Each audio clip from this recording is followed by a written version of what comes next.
अच्छा, कुछ ऐसे टेस्ट भी हैं जो टाइप 1 को टाइप 2 से डिफरेंशिएट कर सके, क्लियरली हमें पता चल सके ये कौन सा? बिल्कुल, बहुत इंपॉर्टेंट टेस्ट है। सबसे इंपॉर्टेंट टेस्ट है डॉक्टर का अपना एक्सपीरियंस। अच्छा। अगर आप अच्छे क्लिनिशियन हैं और आपने डायबिटीज़ के मरीज़ देखे हुए हैं तो आपको समझ आ जाएगी कि टाइप 1 वाला एक्सपीरियंस कैसे, टाइप 1 का मरीज़ कैसे बिहेव करता है और टाइप 1 2 का कैसे बिहेव करता है। बिहेवियर मतलब बिहेवियर क्या, मैं समझाता हूँ ना। अब टाइप 1 का मरीज आया है, हाथ में बॉटल पकड़ी हुई है पानी की, 3 दफ़ा उसने वॉशरूम जाना है। अच्छा। तो उसको एक्सट्रीम सिम्टम्स हैं, पॉलीयूरिक है, पॉलीडिप्सिक है, भूख लग रही है, ओहो। गड़ों पे गड़े पानी पी रहा है लेकिन गड़े से गड़े निकाल भी रहा है यूरिन में। तो इसका मतलब ये है कि वो उसके अंदर सिम्टम्स शदीद होंगी, सिम्टमुन शदीदुन अगर हम अरबी में कहें तो इसका मतलब है कि उनके अंदर शदीद सिम्टम्स है। और जो टाइप 2 का मरीज है वो मस्त है, उसको कोई सिम्टम्स ही नहीं है। अच्छा। वो रिपोर्ट पकड़ी हुई है, डॉक्टर साहब मेरी रिपोर्ट ये आ गई, शुगर 282 आ रही या 283 आ रही है, 282 283, लेकिन सिम्टम्स को खास नहीं है।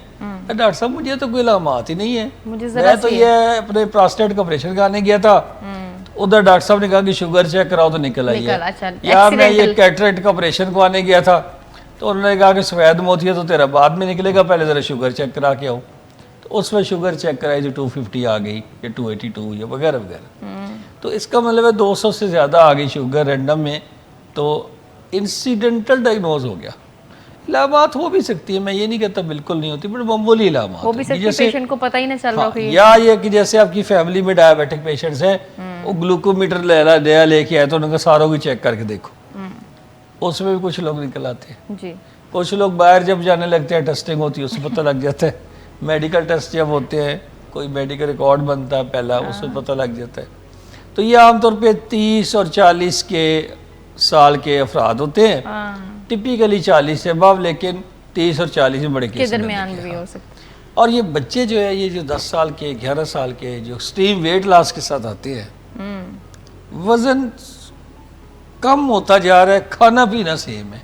ओह, बड़ी ये एक कहते हैं ना कि अजीब कॉम्बिनेशन है। इसमें या थायराइड फिट होता है या डायबिटीज फिट होती है, डिजास्टर टाइप सिचुएशन। हाँ, खाना पीना सेम है, वेट फिर भी लूज हो रहा है, लग नहीं रहा बच्चे को। ओहो, कहते हैं ना कि भाई बच्चे को खाना लग नहीं रहा, ये वाली बात है। तो टाइप 1 डायबिटीज हो सकती है। अच्छा। और भी बीमारी हो सकती है, पर उनमें से एक है। तो ये ऐसी सिम्टम्स के साथ जो पेश आते हैं टाइप 1 होते हैं। अब मैंने कहा कि जैसे वो दरमियान में लाडा मोडी टाइप है, इनमें सारों में एक चीज़ कही जा सकती है, उसको कहते हैं एंटीबॉडीज। एंटीबॉडीज जो है ना, इनका हर तरफ शोर है, आपको पता ही है। कोरोना जब कोविड की antibodies, post vaccination antibodies, post corona infection antibodies, वो 5000 की हो रही हैं जो पोस्ट कोरोना में एंटीबॉडीज है, और जो वैक्सीन के बाद कराएं वो ज़रा सस्ती हो रही है, 2000 तक हो रही है। ये भी एक बात है। अच्छा, तो लोग करवा ही रहे हैं ना फिर भी। तो क्योंकि अब ये भी, हाँ, ये मैं एंटीबॉडी वाली बात छेड़ने की कोई मकसद था, वैसे नहीं। तो आप मुस्कुराए ना कि भाई मैं रेट बताना शुरू हो गया हूँ।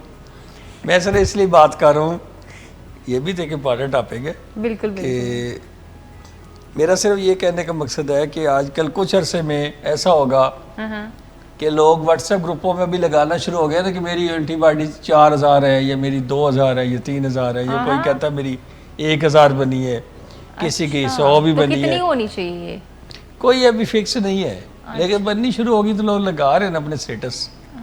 तो मतलब कुछ अरसे बाद ये स्टेटस सिंबल ना बन जाए ना कि हाँ भाई आपकी कितनी एंटीबॉडीज हैं, असलान सबकी कितनी है, मेरी कितनी है, वगैरह वगैरह। और फिर वो लोग एक दूसरे को जोक के तौर पे कहेंगे कि यार थोड़ी सी मुझे दे दे, मेरी चीज़ अभी बराबर आ जाए। सही, ऐसे हो सकता है? नहीं, वैसी बात तो नहीं।